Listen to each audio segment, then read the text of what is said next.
네, 여러분 안녕하세요. 보이는 라디오 외국어의 진행을 맡은 김세준 옥세준입니다. 오늘은 좀 가벼운 주제로 해보도록 하겠습니다. 이제 얼마 있으면 3월 모의고사 3월 26일 날 3월 모의고사가 예정되어 있고 6월 모의고사도 있고 9월 모의고사 수능까지 우리 수험생 친구들에게는 정말 많은 시험들이 기다리고 있습니다. 꼭 수험생이 아니더라도 고1, 고2 친구들도 학력평가, 중간고사 수많은 시험들을 보게 될 텐데 이러한 것 중에서 저희는 국어 전문이니까 국어 시험을 잘 준비하려면 어떻게 해야 되냐에 대해서 한번 이야기를 해보도록 하겠습니다. 일단 선생님께서 시작을 좀 해주시기로 하셨는데 또 오늘 강조하고 싶으신 내용이 문제를 똑바로 읽어라. 미리 터트렸네. 미리 살짝 터트렸어. 자, 오늘 주제는 시험을 볼 때, 특히 국어 시험을 볼 때 좀 생각해야 될 그런 유용한 팁이 뭐가 있을까? 이거를 내가 이제 우리 여기 스튜디오 오기 전에 마음에 이제 갈고 닦았어. 이거 한번 좀 칼을 한번 갈고 왔어. 이거 어떻게 한번 좀 좋은 팁을 한번 줘야 되나? 그래서 이 영상을 보고 있으면 앞으로 시험 볼 때 이런 거를 좀 생각해야겠구나 라는 그런 거를 좀 전달을 해주고 싶었다. 근데 물론 오늘 이거 찍는 거 가지고 다 얘기할 수는 없겠지. 굉장히 짧은 시간이니까. 여기까지 다 얘기하려면 끝도 없죠. 사실 너하고 나하고 만약에 이 얘기한다 그러면, 우리가 얘기한다 그러면 아마 밤새도 모자랄 것 같아. 그치? 또 워낙 또 국어 시험의 달인이었잖아? 국어 시험에 넌 정말 내 기억으로 세준이만큼 이 국어 시험을 이렇게 아주 퍼펙트하게, 그러니까 퍼펙트라는 표현은 정말 최고 찬사지. 그 다음에 아주 이피션트하게, 아주 이피션트. 좀 효율적으로 이렇게 제대로 시험을 본 친구를 내가 이렇게 꼽으라면 거의 손에 꼽는 것 같아. 그래서 굉장히 좋은 주제가 아닌가 이런 생각을 하거든. 그렇죠. 시험 별거 있겠습니까? 네. 하지만 별거 없지만 그런 자신감 있게 들어가야 되지만 생각보다 신경 쓸 부분은 좀 많아요. 그래서 하나하나 좀 얘기를 해보려고 하는데 사실 제가 강조하고 싶은 부분은 선생님께서도 옛날에 저한테 많이 얘기하셨던 부분이지만 좀 약간 시험은 진짜 그 흐름이 진짜 중요한 것 같아요. 플로트가 너무 중요한 것 같은데 특히 국어 시험은 어떻게 보면 80분 동안 정말 쏟아지는 정보들을 빨리빨리 처리를 해야 되는데 본인만의 어떤 이런 풀이 방법이라든지 흐름을 미리 잡아놓지 않고 수능장에 들어가면 그 시험은 저는 결코 잘 볼 수가 없다고 생각하거든요. 본인만의 어떤 플로트, 그러니까 저는 그 위기 대처 능력을 되게 중요시하는 사람이에요. 수학이 됐든 국어가 됐든 이 위기가 반드시 온단 말입니다. 시험을 보다 보면 진짜 딱 머리가 멈출 때가 있어요. 그때 이 위기 상황을 어떻게 타개해야 될지에 대한 매뉴얼이 미리 머릿속에 들어가 있어야 됩니다. 내가 고전시가 읽었는데 하나도 모르겠어. 검은 건 글자요, 하얀 건 글씨. 검은 건 글씨요, 하얀 건 종이야. 근데 막 그 상황에서 열타가지고 20분 동안 써버린다든지 20분 읽으면 틀릴 건 다 틀려요. 틀릴 건 다 틀리고 시간만 낭비하고 또 마지막 건 멘탈 흔들려서 제가 제일 들었던 말 중에서 제일 약간 황당했던 얘기는 뭐였냐, 황당했다기보다 마음 아픈 거, 진짜 10분 동안 덜덜덜 떨려서 아무것도, 제가 남한테 들은 얘기가 좀 제 얘기기도 해요. 제가 6월이었나? 6월 모의고사 때 했던 경험이 뭐냐면 그때가 좀 시험이 어려웠어요. 그때가 이제 A어 지문이 나왔을 때였는데 진짜 제가 느꼈던 무기력함이 시험 시간이 한 10분 남았는데 A어 지문을 못 풀겠는 거예요. 그러니까 진짜 막 머리가 하얘지고 그 10분을 어영부영 보냈던 기억이 나요. 그래서 그 이후에 제가 딱 결심을 했죠. 나는 수능장에 들어가서는 이 나머지 10분, 5분, 1분, 딱 10초까지도 정말 꽉 채워서 이 80분을 다 완벽하게 쓰고 나오겠다가 저희 수능장 들어갈 때 목표였거든요. 두 가지. 흐름이 중요하고 그 흐름의 일환으로 내가 이 80분이라는 시간을 70분 만에 푼다고 해서 추가 점수를 주는 게 아니지 않습니까? 80분이라는 시간을 완전히 녹여낼 수 있는 어떤 그런 마음가짐이 필요하다라는 얘기를 좀 해주고 싶습니다. 말을 너무 혼자 많이 했네. 잘했어. 필요한 얘기. 저도 선생님한테 들은 얘기도 많고. 근데 그것도 그렇지만 내가 별로 이렇게 할 얘기가 별로. 문제 똑바로 읽으라는 얘기 좀 해주시죠. 그럴까? 네. 자, 나는 항상 이제 시험 보기 전에 특히 수험생들한테 얘기하는 그 키워드가 딱 두 가지인데 겸손해라. 겸손. 그러니까 물론 공부를 아주 안 하는 학생들 같은 경우는 그냥 저절로 겸손해야겠지. 그냥 저절로 그냥 전혀 실력이 없는 상태에서는 그렇죠. 그냥 겸손해질 수밖에 없지. 그런데 한없이 설령 네. 뭐 좀 내가 그동안 공부를 좀 많이 했다. 뭐 그래도 좀 사실 겸손이라는 말과 또 좀 비슷한 좀 겸허해져라. 그 마음을 좀 비우고 좀 이렇게 차분하게 그렇게 시험을 좀 대처했으면 좋겠다는 거고, 그 다음에 이제 초집중. 초집중. 정말 집중을 하지 않으면 시험은 자기가 원하는 그 점수를 받기가 상당히 어렵지. 그래서 평상시에 이제 그 두 가지 키워드를 내가 계속 강조해. 겸손과 집중. 그런데 이제 구체적으로 한번 들어가 보자고. 자, 이 방송을 이제 보는 친구들이나 또 여러분, 뭐 여러 이제 학부모든 그런 분들이 계실 텐데, 네. 지금 우리 세준이가 이렇게 얘기하는 걸 좀 들어보면 이거는 정말 가장 그 고급자의 어떤 수준에서 이 얘기를 해. 그러다 보니까 시험은 이건 일단 그 정말 최고 국어 시험을 잘 보는 친구들의 입장에서 이렇게 얘기를 하거든. 네. 그런데 이제 나는 맨 위부터 맨 밑까지 이거를 모든 거를 생각을 해서 이걸 얘기를 한다면, 첫 번째, 시험은 일단은 평상시에 우리가 시험 문제를 접하든 뭐든 간에 좀 글자를 좀 똑바로 좀 읽자.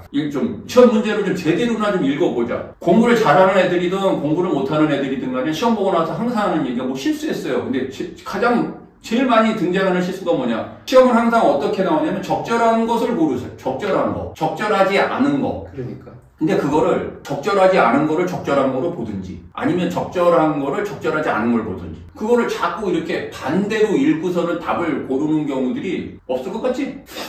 없을 것 같지? 지금 이 방송을 아마 듣는 학생들 입장에서 에이 무슨 A야. 진짜 그렇게 돼요, 여러분. 아니, 돼요가 아니라 지금 아마 공감하는 친구들 많을걸? 그리고 그런 거에 있어서 진짜 가벼워지면 안 돼. 그러니까 사람들이 뭔가 실력을 몰라서 틀린 거는 되게 약간 심각하게 생각했는데, 실수한 건 너무 가볍게 넘겨고 실수니까. 근데 그게 커요. 그러니까 아니 무슨 실수로 틀리면 뭐 점수를 조금 다 보정해주고 이런 게 아니기 때문에, 그런 거를 줄이면 진짜 본인의 실력을 저도 사실 수능에서 매체를 틀렸기 때문에 저도 뭐 옳지 않은 거를 진짜 수능장 가면은 너무 긴장을 해서 첫 글씨잖아요, 사람이. 그러니까 긴장 아무리 안 한다 해도 이게 긴장이 돼요. 가보면 느끼는데 진짜 이게 동공이 흔들린다는 느낌이 드는데, 처음에 저는 매체를 푸는 게 루틴이었거든요. 시작하자마자 독서 요령 풀고 매체를 풀었는데 진짜 이게 적절하지 않은 적절한이가 헷갈립니다. 그래서 철저하게 좀 대비를 해야 돼, 읽는 데에서도. 이게 어떻게 그걸 틀리지? 하는데 틀린다니까. 틀려요.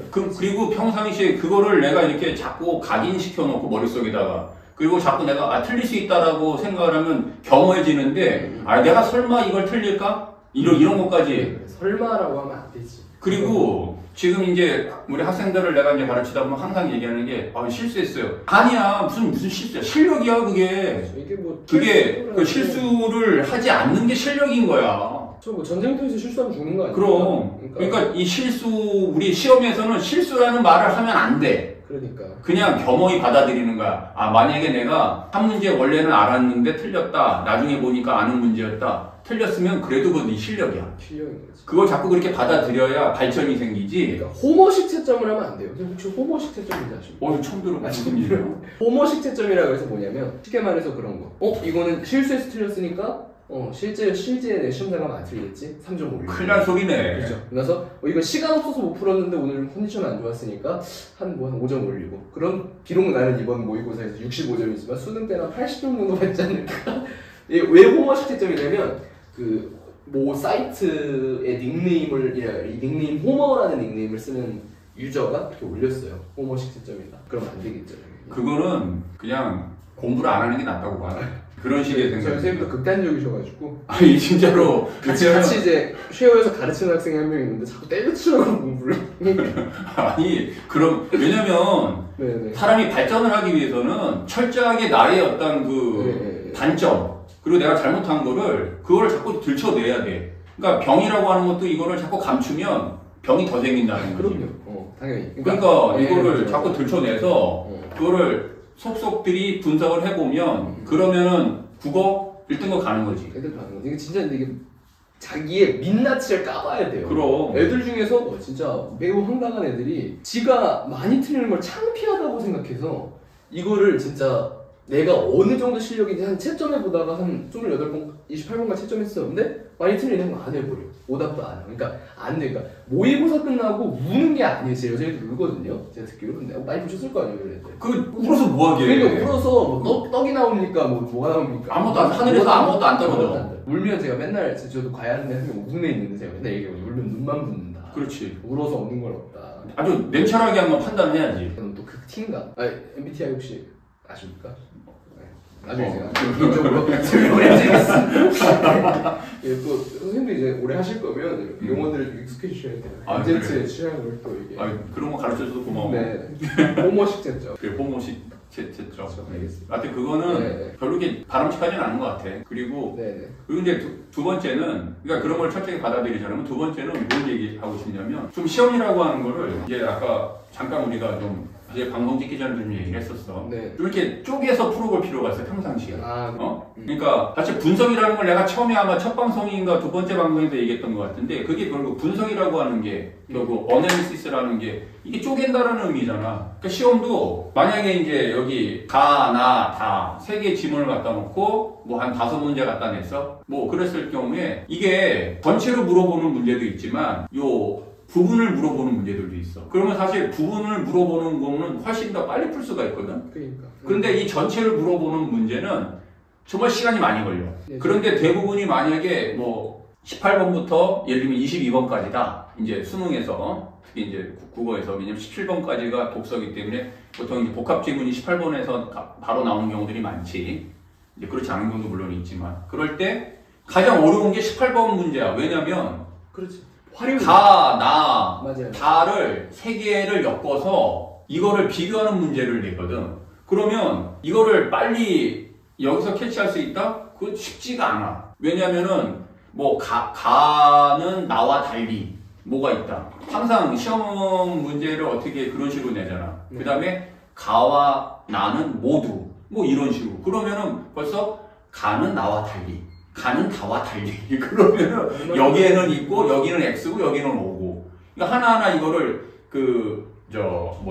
매트리스처럼 다 이걸 비교를 해가지고 풀려니까 굉장히 어렵지. 자꾸 그리고 무슨 얘기가 나오냐면 자꾸 이게 세세히 봐야 되는데 세세히 안 보고 막 하나 때문에 틀리는 거 있잖아요. 달리 때문에 틀렸다든지 아니면 뭐 이 하나의 용어 대표적으로. 그렇지. 근데 만약에 뭐 A와 뭐 나와 달리 A는 그렇게 돼 있는데 뭐 음성 상징어를 사용을 했다. 그러면 나에는 없다는 얘기인데 그런데 나중에 답 맞춰 보니까 이거 원래 나 음성 상징어도 알고 그 다음에 나에 안 들어가 있는 거 다 아는데 이거 몰랐네? 이거는 내가 맞출 수 있는 문제였는데 근데 실력이라고. 그러니까 자꾸 그런 거 보고 뭐 치사하다 그러는데 치사한 게 아니죠. 그게 치사한 게 아니죠. 왜냐면 전체적으로 그거를 완벽하게 이해를 했냐 안 했냐를 물어보는 거기 때문에 그걸 치사하다 그러면 시험을 보지 말아야지. 그러니까 시험을 보지 말아야지. 미국을 봐야지. 우리나라에 있으면 안 되지. 근데 미국 시험은 쉬운 거 같아? 미국 시험 어렵죠. 토익 뭐 쉬워? 토플 쉬워? 대학교 와서 뼈저리게 느낍니다. 전혀 아니야. 고등학교 여러분 고등학교 공부는 단순한 거예요. 티베트 역사 읽어봤어요 영어로? 그러니까 이거를 어떻게 보면 이렇게 세세하게 가르쳐주고 할 때 그런 걸 잘 배워두는 게 더 자기 복이라고 생각을 하고 그래서 이제 예를 들면 그런 거야. 근데 나에만 묻는 문제가 있거든? 네. 그럼 이거를 먼저 한번 풀어보잖아? 그러면은 가, 나, 다를 동시에 묻는 문제가 쉽게 열릴 수 있다라는 거야. 근데 되게 중요한 얘기인데 마지막으로 여기까지만 하면서 하시는 말씀이신데 자꾸 가나다가 있는데 이걸 무슨 저희가 무슨 미술 작품 감상하는 것도 아니고 막 한 번에 이걸 다 하려는 애들인데 쉽지 않아요. 물론 그렇게 해서 되는 애들도 있겠지 이 세상 어딘가에. 하지만 그런 것보다는 그냥 가나다가 나오면 가를 읽고 풀어보고 나를 읽고 풀어보고 나다? 다 읽고 나다 풀어보고 가나다 풀고 이러면 얼마나 좋냐는 거예요. 그게 단순히 문학에서만 적용되는 게 아니고 독서에서도 적용이 돼. 그러니까 독서에서도 만약에 이렇게 쭉 얘기를 해서 여기 A에다가 이렇게 묶어가지고 요것만 묻는 문제들이 있어. 그러면은 독서 전체가 이게 부담스러우면은 그거 하나 가지고서는 정확하게 이걸 찾아내는. 물론 평상시에도 그렇게 공부를 하면은 굉장히 도움이 많이 되지. 왜냐면 일단 시간이 전체를 다 하는 데 있어서 내가 내 실력으로 그 세트 하나 분석하려면 예를 들면 2시간 걸려. 그런데 요거 하는 데는 한 30분이면 분석할 수 있거든? 그럼 그렇게 해서 자꾸 실력이 배양이 되면 이게 점점 좋아지면 그러면은 그게 시험에서 어떻게 돼? 발현이 되는 거지. 자기 능력이. 그러니까 제발 부탁이니까 무슨 뭐 순서대로 풀어오면 점수 더 주는 거 아니잖아요.